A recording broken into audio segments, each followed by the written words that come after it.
February 19th, 1944. Underground Command Bunker, Rabul, New Britain. Vice Admiral Jinichi Kusaka's hand trembled slightly as he wrote in his private journal, recording words that would have earned him a court-martial if discovered by Imperial headquarters. The Americans are not fighting us. They are strangling us.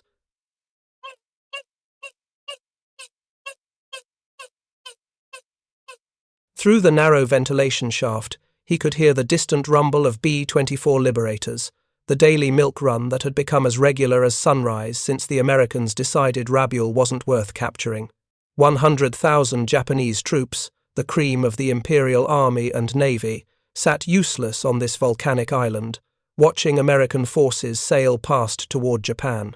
The once mighty fortress of Rabul, which had been developed into a major fleet base and the most heavily defended Japanese position in the South Pacific, was being systematically neutralized without invasion. What Kusaka was witnessing, and what terrified him more than any banzai charge or naval bombardment, was a new form of warfare that rendered Japanese defensive doctrine obsolete. If you're enjoying this deep dive into the story, hit the subscribe button and let us know in the comments from where in the world you are watching from today. The Americans weren't playing by the rules of Bushido. They weren't seeking glorious battle. They were methodically dismantling the Japanese Empire through calculated neglect, turning strength into weakness, fortresses into prisons. The mathematics of defeat were being written not in casualty lists, but in shipping manifests that would never arrive, in airfields that would never again launch a zero, in soldiers who would die not from American bullets, but from disease, starvation, and irrelevance. The Japanese defensive strategy in the Pacific had been conceived in the halls of the Imperial General Headquarters, with a beautiful symmetry that appealed to the military mind. Each island fortress would be an unsinkable aircraft carrier, each garrison a blade pointed at the American advance. The enemy would be forced to assault these positions, bleeding themselves white against Japanese steel and spirit. Lieutenant General Hideki Tojo himself had proclaimed in September 1943 the establishment of the Absolute National Defense Zone, a defensive perimeter bounded by the southern half of Sakhalin and the Kuril Islands, the Bonin Islands, the Marianas, Western New Guinea, Malaya, and Burma.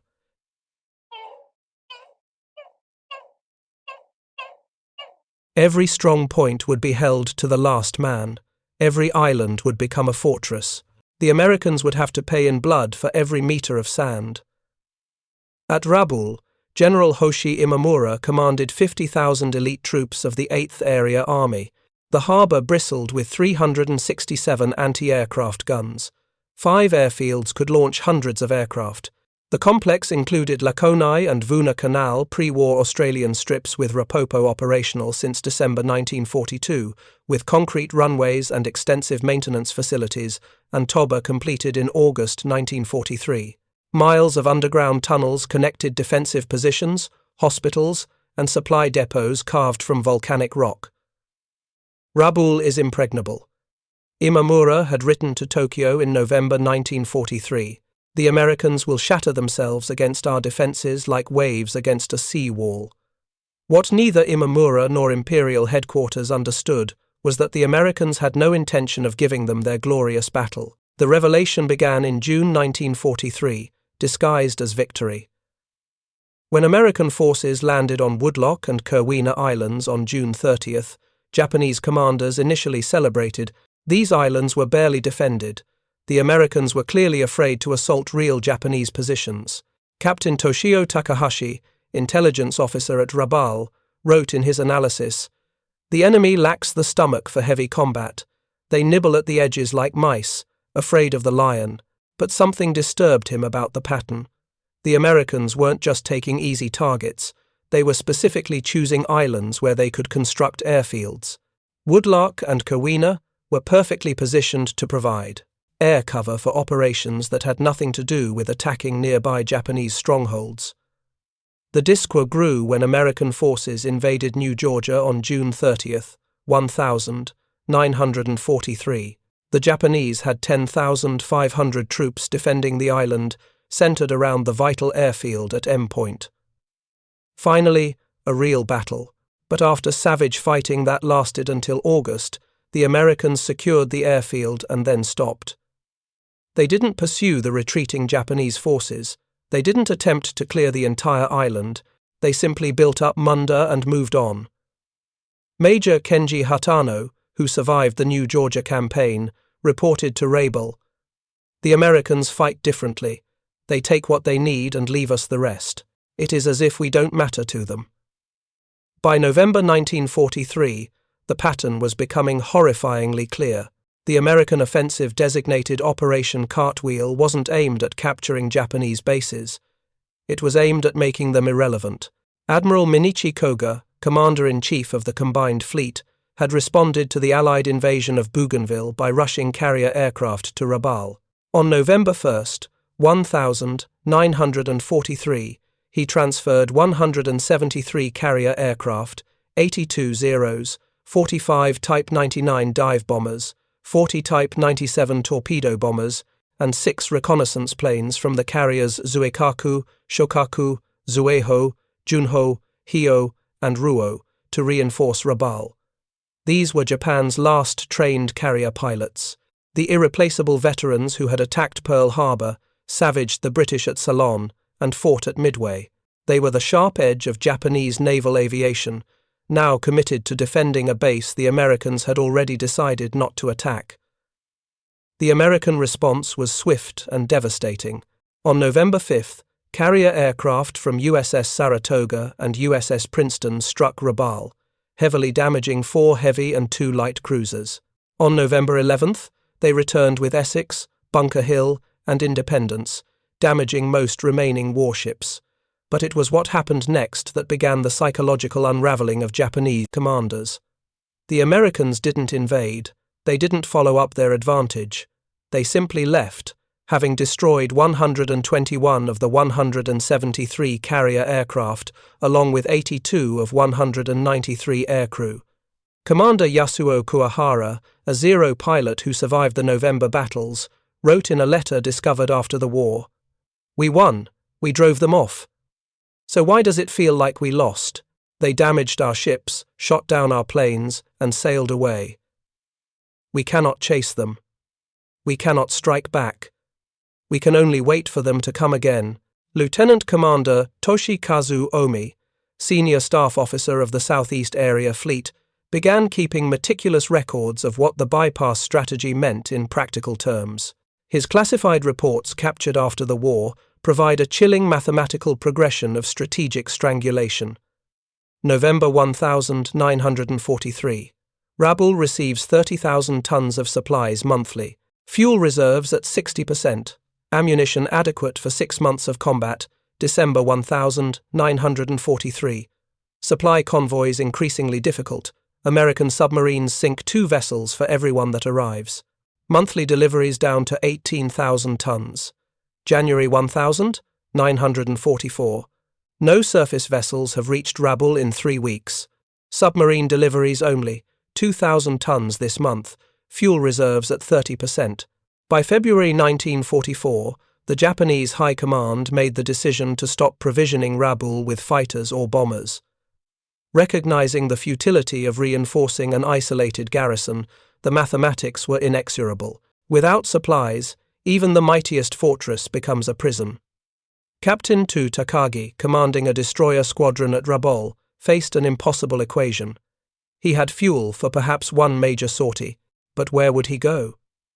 The Americans had taken the Admiralty Islands in February 1944, completing Rabul's encirclement. Every direction led to enemy-controlled waters. "We are a fleet that cannot sail," he wrote, "warriors who cannot fight. We have become military theatre, maintaining the pretense of threat while the real war passes us by." What the Americans had discovered, whether through brilliant planning or fortunate accident, was that the Japanese island garrisons could be defeated by the Pacific itself. Each bypassed island became a green hell, where the jungle, disease, and starvation did the work of infantry divisions. Dr. Shigeaki Yamoi, chief medical officer at Rabul, documented the slow dissolution of combat effectiveness.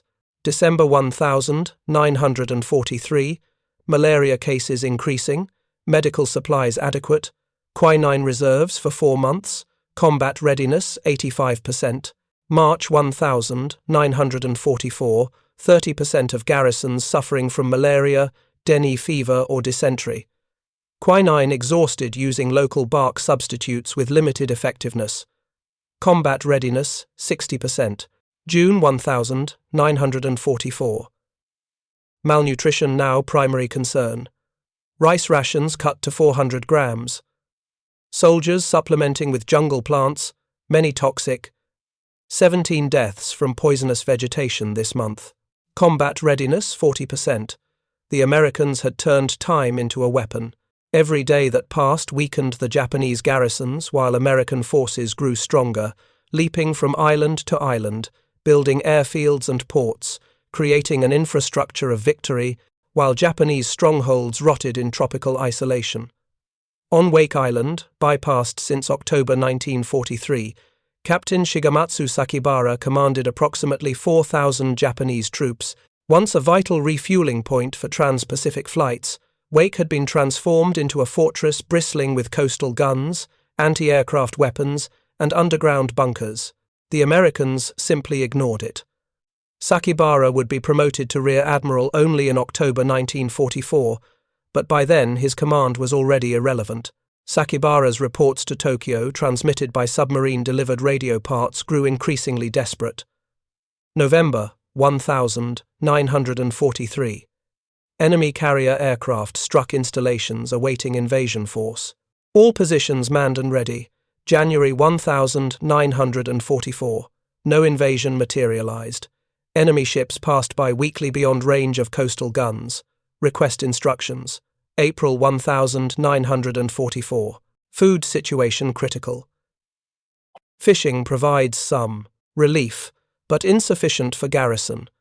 Many men showing signs of malnutrition. When will relief come? On Wally Atoll in the Caroline Islands, 6,426 Japanese troops under Major General Katsumi Kitamura experienced similar abandonment.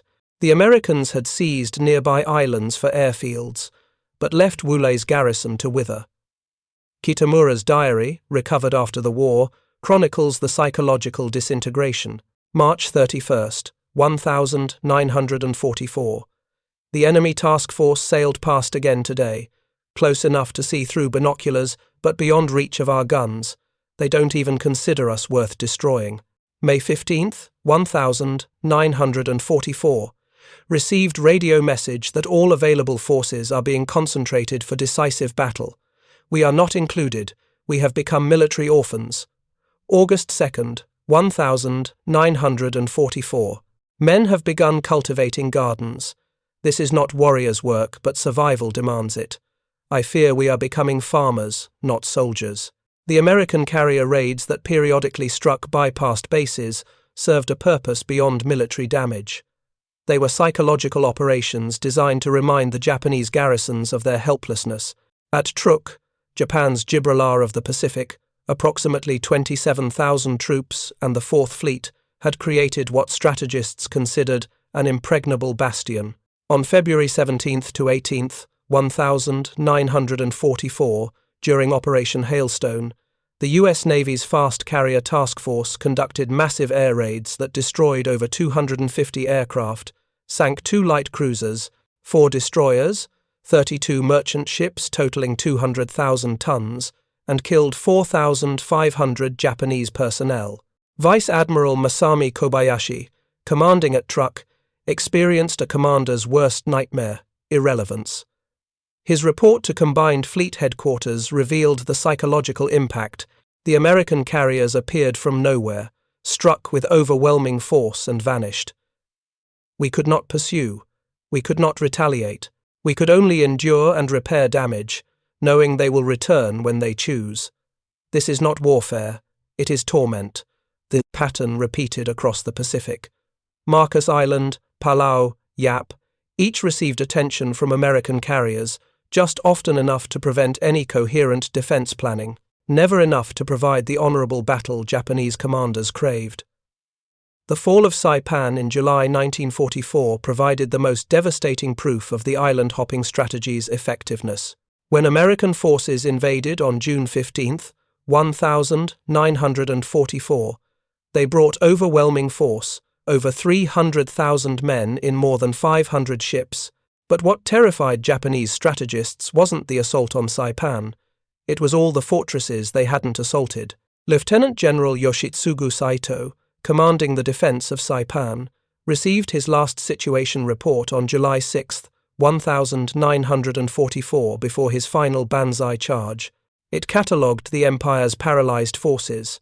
Truck 27,000 troops isolated, no naval support possible. Rabul, 100,000 troops isolated, reduced to growing vegetables. Wake 4,000 troops isolated, surviving on fishing. Marcus 4,000 troops isolated. Water shortage critical. WWII 6,000, 426 troops isolated. Starvation imminent.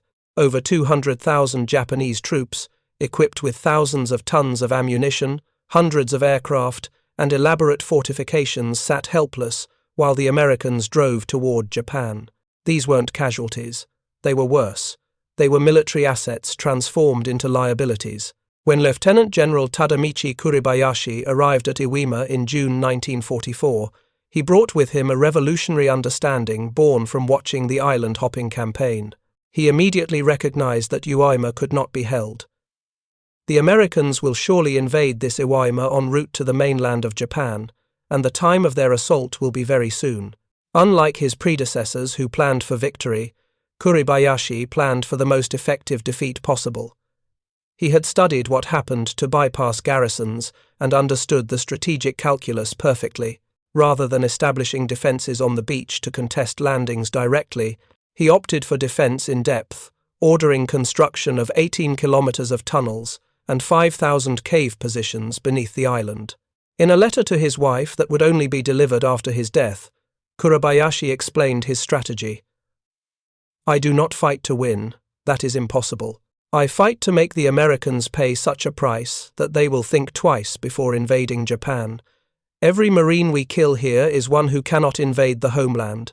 We are not defending Iwima, we are defending Japan with our deaths." This represented a fundamental shift in Japanese military thinking. Kuribayashi explicitly forbade Banzai charges until the final days, considering them wasteful, and ordered every soldier to fight as long as possible before being killed. The island-hopping strategy had taught Japanese commanders that heroic death meant nothing if it didn't serve a strategic purpose. What Japanese commanders slowly realized was that the Americans had revolutionized warfare itself. The island-hopping strategy wasn't just about avoiding strong points. It was about creating a new form of military logistics that made traditional defensive positions obsolete. Commander Chihaya Takahashi, a staff officer who analyzed American operations, wrote a report that was suppressed by Imperial headquarters. The Americans do not capture islands. They create floating bases. Each captured atoll becomes a fuel depot, each lagoon and anchorage, each areast strip a projection of power. They have made the Pacific Ocean itself into a highway for their war machine. The Liberty ships were producing 3 vessels per day at peak production. While Japanese garrisons carefully rationed their last tons of rice, American construction battalions were pouring concrete for runways that could handle 100-ton bombers. Captain Minoru Genda, the tactical genius behind the Pearl Harbor attack, studied American logistics from his post in Tokyo and reached a chilling conclusion. "We prepared for a war of warriors. They are fighting a war of engineers. While we perfect the art of dying, they perfect the art of supply. Each bypassed garrison weakens us. Each new airfield strengthens them. Time itself has become our enemy." Complementing the island-hopping strategy was the American submarine campaign that turned Japanese resupply efforts into suicide missions. By 1944, American submarines were sinking Japanese vessels faster than they could be replaced.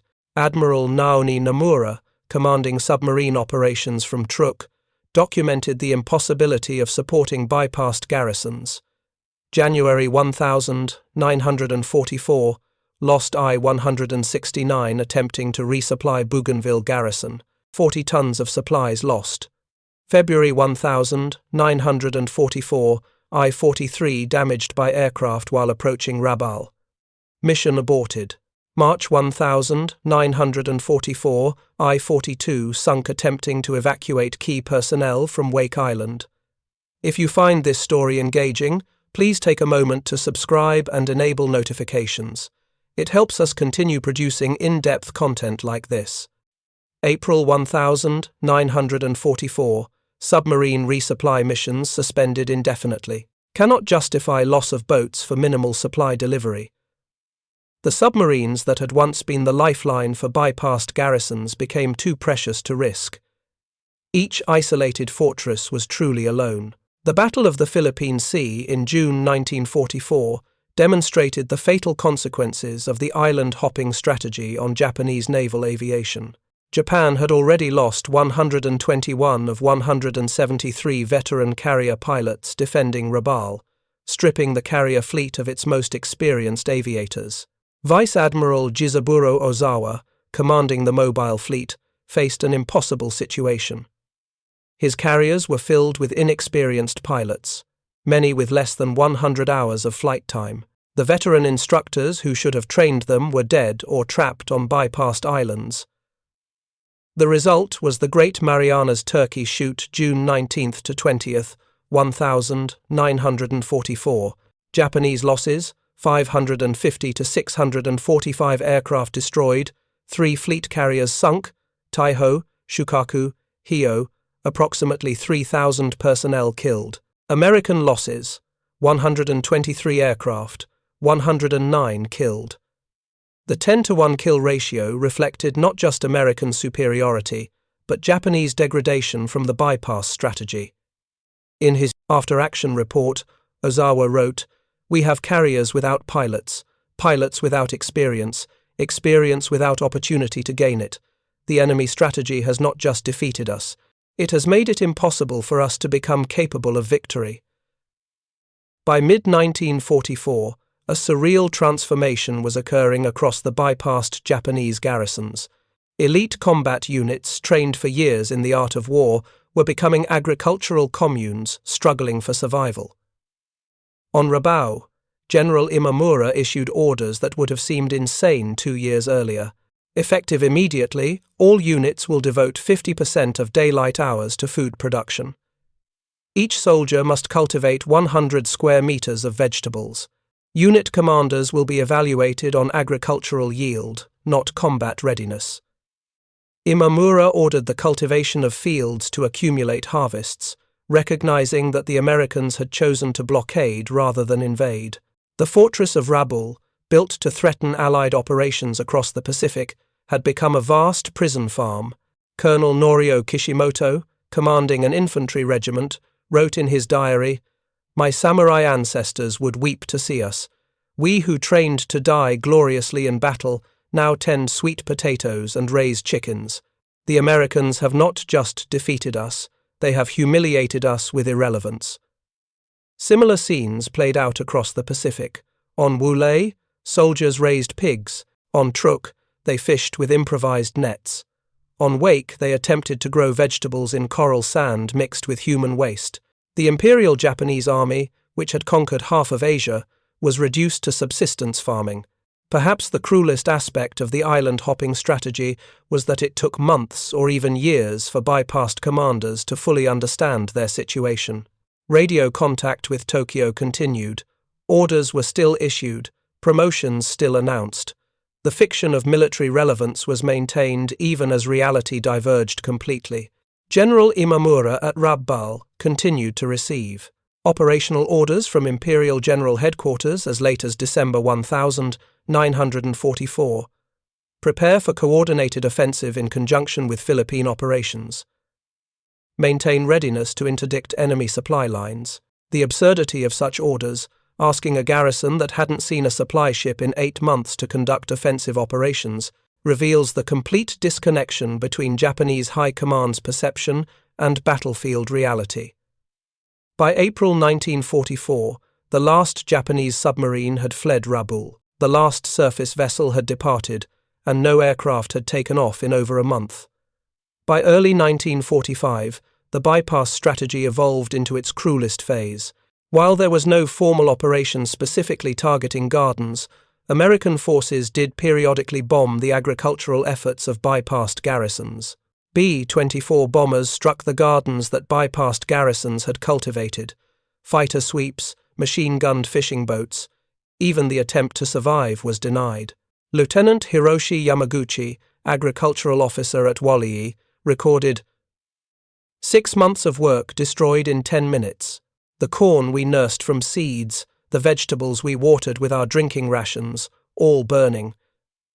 The Americans didn't bomb our gun positions or ammunition dumps, they bombed our food.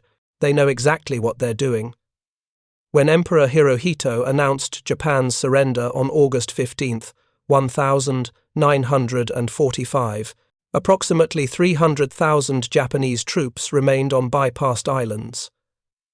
At Rabul alone, 69,000 Japanese troops remained when Japan surrendered. These men had survived not through combat, but through cultivating gardens, fishing, and slowly starving. The surrender created a surreal situation. Many bypassed garrisons didn't believe the surrender announcement, convinced it was American propaganda. Others, even believing it, had no way to surrender. They were on islands with no American presence. Colonel Masashi Yamamoto on Milia in the Marshall Islands faced this dilemma. The war is over, but we have no one to surrender to. The Americans bypassed us so thoroughly they forgot we existed. We must wait for them to remember us. Some garrisons waited weeks or months before American forces arrived to accept their surrender. During this time, they existed in a strange limbo, no longer at war, but not yet at peace. Admiral Chester Nimitz, architect of the Central Pacific Campaign, later reflected on the island-hopping strategy. "We learned that the quickest way to defeat Japan was not to fight the Japanese. Every bypassed island represented thousands of soldiers we didn't have to kill, tons of ammunition we didn't have to expend, American lives we didn't have to sacrifice. We turned their strength against them."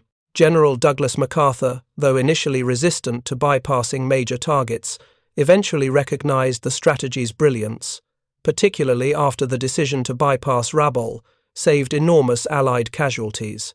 But perhaps the most telling assessment came from Admiral Mate Ugaki, Chief of Staff of the Combined Fleet, who wrote in his diary in February 1945, "The Americans have discovered the perfect strategy against the Japanese warrior spirit. They have made our courage irrelevant, our fortifications useless, our bushido meaningless.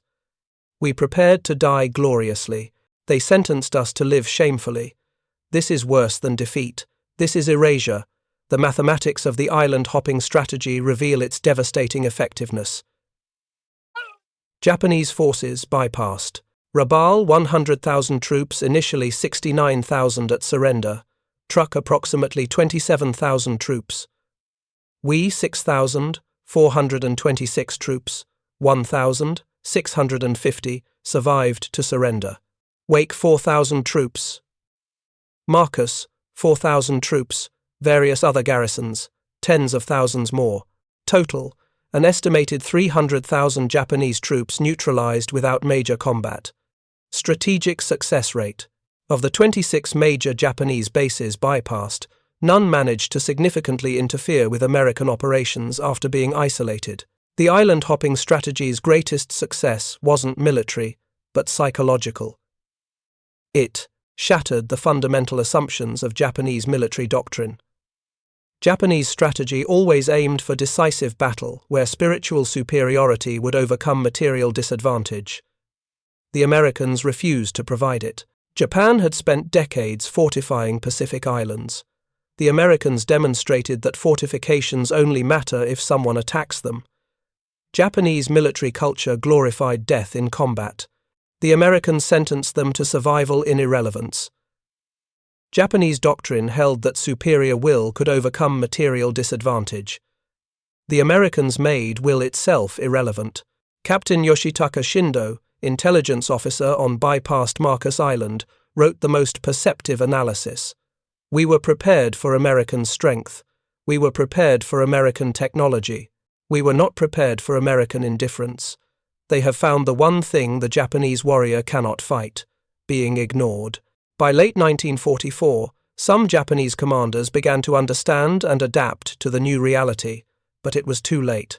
Lieutenant General Kuribayashi at Iwo Jima had studied the island-hopping campaign and designed his defense accordingly, not to win, but to make victory so costly that Americans would reconsider invading Japan. His approach, no banzai charges, no attempts to hold the beaches, fighting from elaborate tunnel systems, represented a complete rejection of traditional Japanese tactics. He had learned from the bypass strategy that the only value of a defensive position was the cost it could inflict on an attacker who chose to attack it. The defense extended the expected 5-day battle to 36 days, inflicting nearly 26,000 American casualties, including 6,821 killed. General Holland Smith called Kuribayashi the most redoubtable of all Pacific adversaries. Similarly, the defense of Okinawa in 1945 showed Japanese adaptation to the lessons of island hopping. Instead of attempting to defeat the invasion, defenders sought to make it so costly that America would seek negotiated peace rather than invade Japan. The greatest irony of the island-hopping strategy was that it used Japan's own dedication against itself.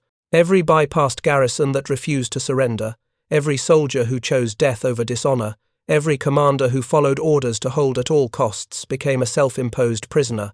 The Americans expected bypassed garrisons to quickly collapse, but many survived far longer than anticipated by cultivating gardens and working with local populations. This survival, which might have been seen as admirable resilience, instead prolonged their suffering and irrelevance. General Imamura, reflecting after the war, observed, "We trapped ourselves with our own code. Surrender was impossible. Retreat was forbidden. So we remained. The Americans didn't need to defeat us. We defeated ourselves by our inability to adapt to their strategy."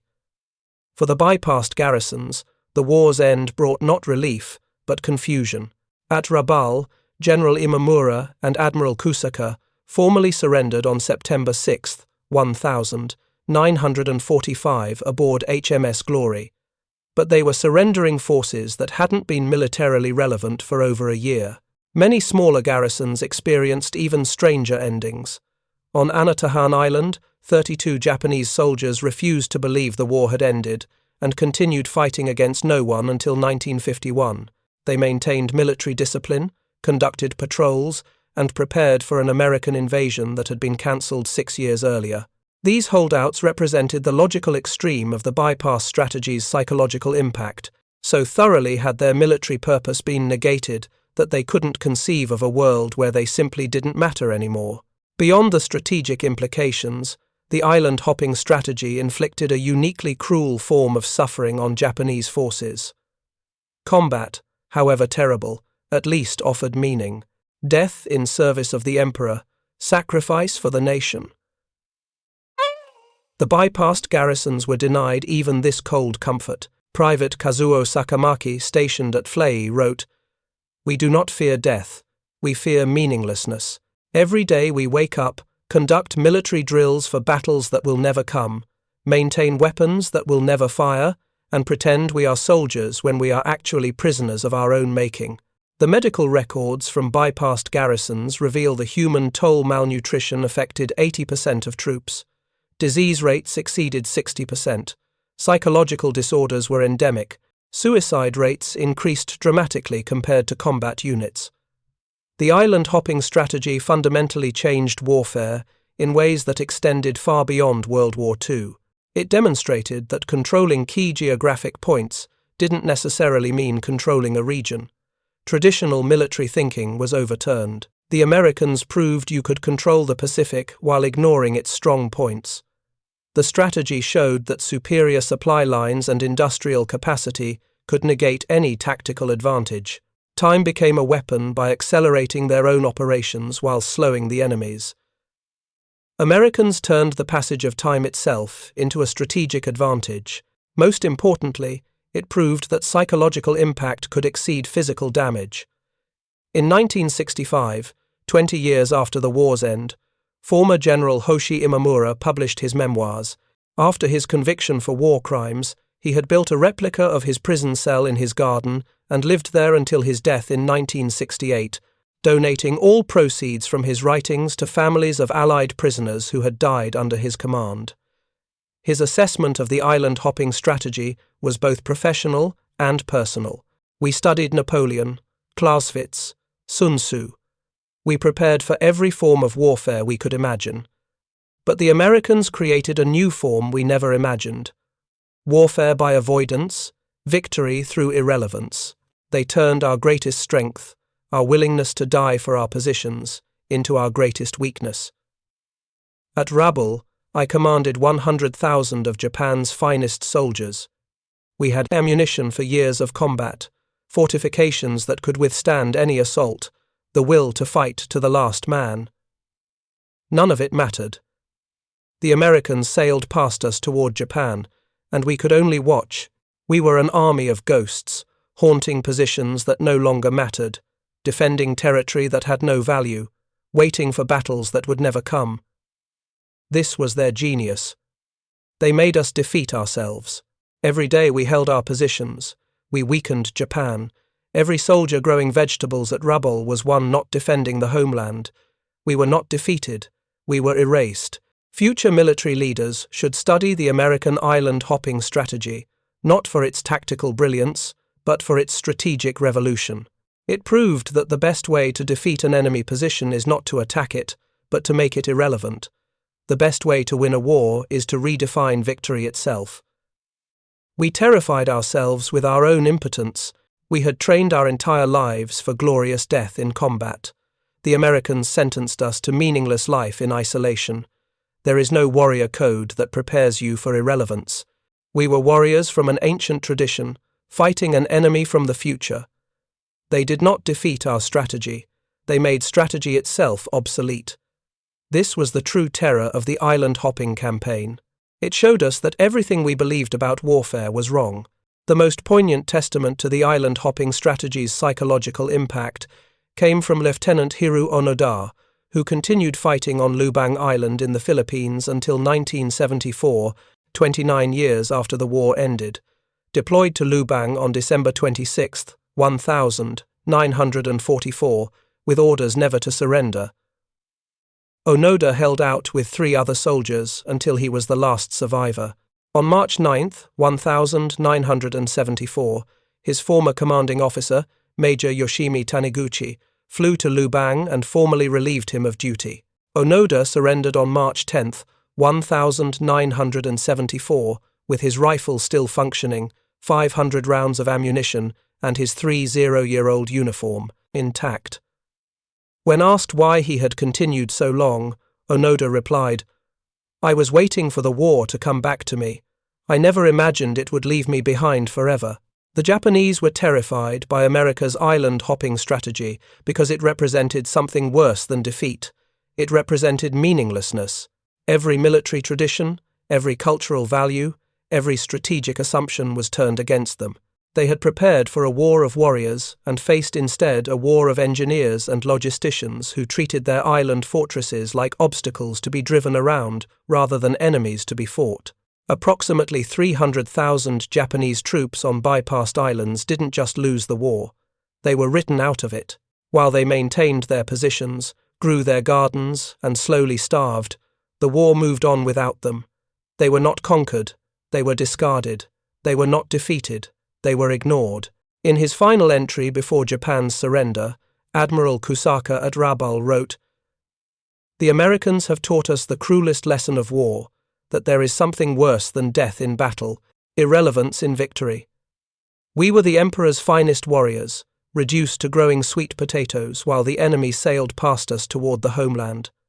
We were prepared to die gloriously. Instead, we lived meaninglessly. This was their ultimate weapon. Not bombs or bullets, but obsolescence itself. The island-hopping strategy succeeded because it attacked not Japanese positions, but Japanese purpose.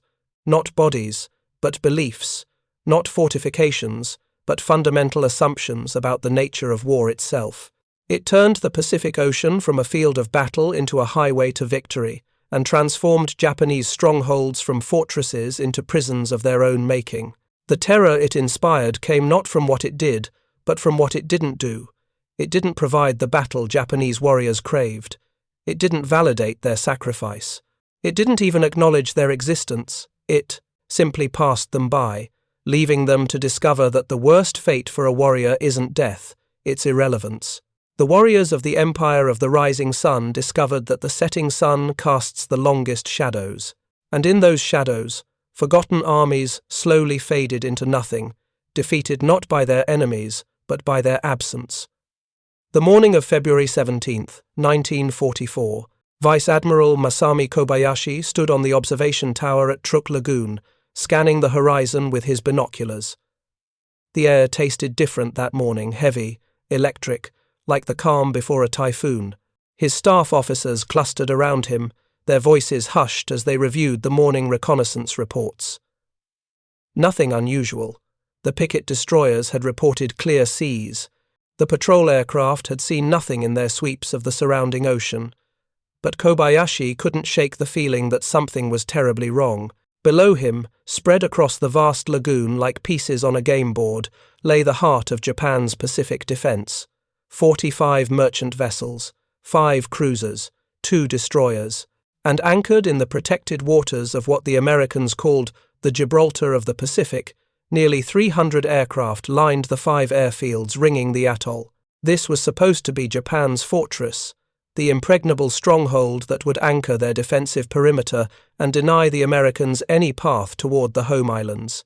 Kobayashi had been told that Truk could never fall. In less than 2 hours, he would discover how catastrophically wrong that assumption had been.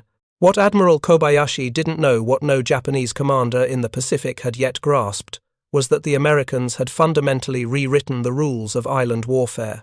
While Japanese strategists clung to a defensive doctrine built on fortified strongpoints and inevitable costly sieges, their enemy had developed something entirely new. Not island hopping, as it would later be misnamed, but a strategy so audacious, so psychologically devastating, that it would transform those supposedly impregnable fortresses into strategic irrelevancies without firing a single shot on their beaches. The Japanese called their defensive perimeter the absolute defense zone. The Americans called their strategy leapfrogging. And the collision between these two visions would not just determine the outcome of the Pacific War. It would shatter the fundamental assumptions that thousands of Japanese commanders held about their mission, their emperor, and their own worth as warriors. This is the story of how an entire generation of Japanese military leaders discovered that the strongest fortresses they had ever built were completely useless, that every bunker, every gun emplacement, every carefully prepared defensive position had become nothing more than an elaborate tomb, and that the Americans would win the war not by defeating them, but by simply ignoring them until they withered into irrelevance. The plan seemed perfect on paper. After their stunning victories in 1941 and 42, Japanese military planners had settled on a defensive strategy designed to make any American counteroffensive prohibitively expensive.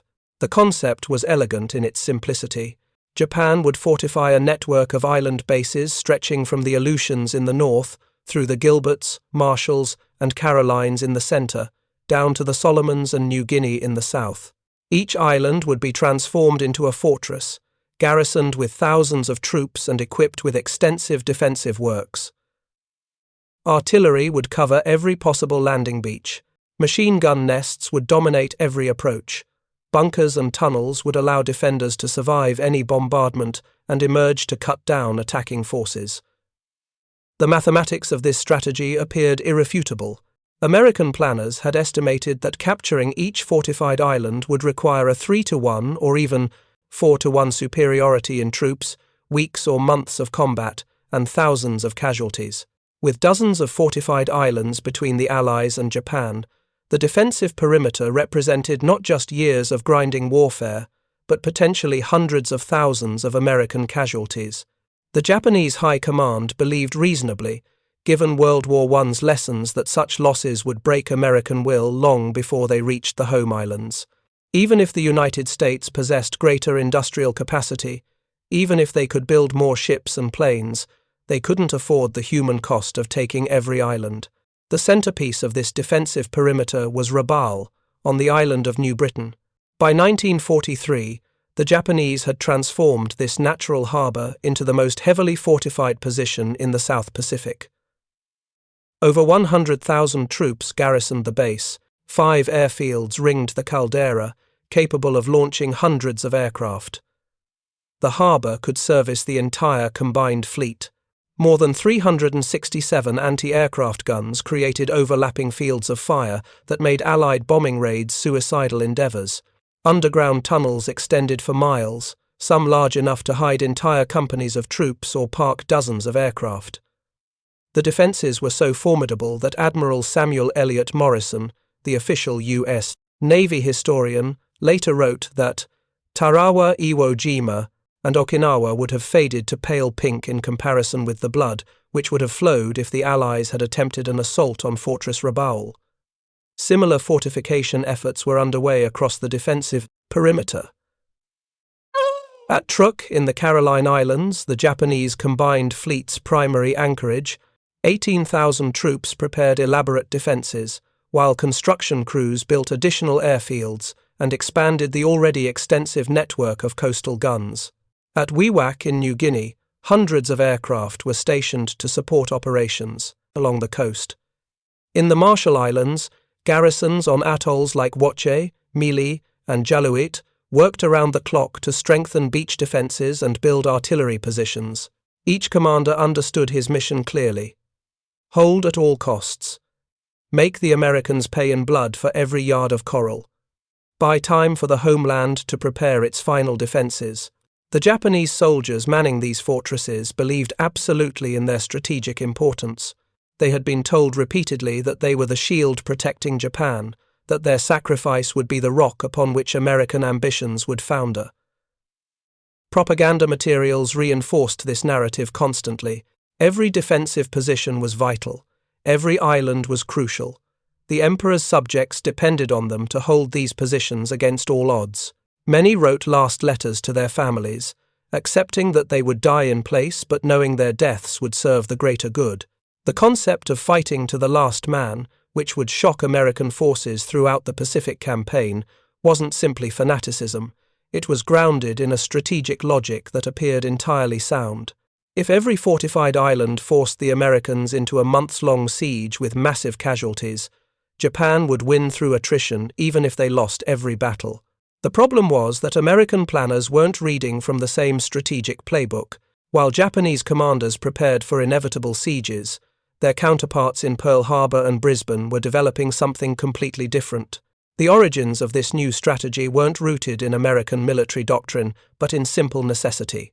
By mid-1943, Allied forces had made limited progress up the Solomon Islands chain, but the cost had been staggering. The Battle of Guadalcanal alone had consumed 6 months and thousands of casualties. Similar grinding offensives awaited at every fortified Japanese position. At this rate, reaching the Philippines alone, Japan itself would take decades and cost hundreds of thousands of lives. Something had to change. The catalyst came from an unlikely source, Admiral William Bull Halsey, commander of the South Pacific area. After months of bloody fighting up the Solomons, Halsey made an observation that would reshape the entire Pacific strategy. Why, he asked, did they need to capture every Japanese base? If they could seize a lightly defended island nearby and build an airfield, Allied aircraft could isolate the Japanese stronghold just as effectively as capturing it. Without supplies or reinforcements, even the strongest garrison would become strategically irrelevant. As Halsey colourfully put it, jump over the enemy's strong points, blockade them, and leave them to starve. General Douglas MacArthur in the Southwest Pacific reached similar conclusions independently. His staff officers, studying maps of New Guinea and the Bismarck Archipelago, realized that capturing every Japanese position would be impossible with the forces available. But if they seized key positions that allowed them to establish air superiority, they could bypass the strongest garrisons entirely. MacArthur, who had initially dismissed the concept, quickly recognized its revolutionary implications. A potentially costly assault on Rabul, which might take months and cost tens of thousands of casualties, could be replaced with a strategy that left its 100,000-man garrison completely isolated without losing a single soldier in a frontal assault. The first test came in late 1943.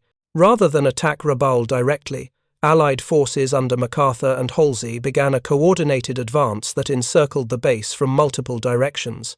In November, American troops landed at Cape Torokina on Bougainville, not to conquer the entire island where strong Japanese forces were concentrated in the south, but simply to establish an airfield within bomber range of Rabul.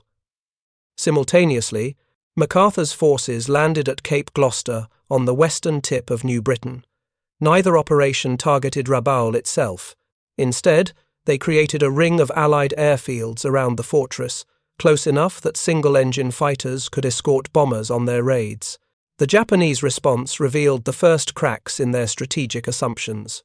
Commanders at Rabul recognized the threat but remained confident that their formidable anti-aircraft defenses and fighter strength could beat back any air assault. What they failed to appreciate was the cumulative effect of sustained air superiority. Starting in late 1943, Allied bombers hit Rabul repeatedly, not attempting to capture it, but methodically destroying its offensive capability. Aircraft were destroyed on the ground or shot down when they attempted to intercept.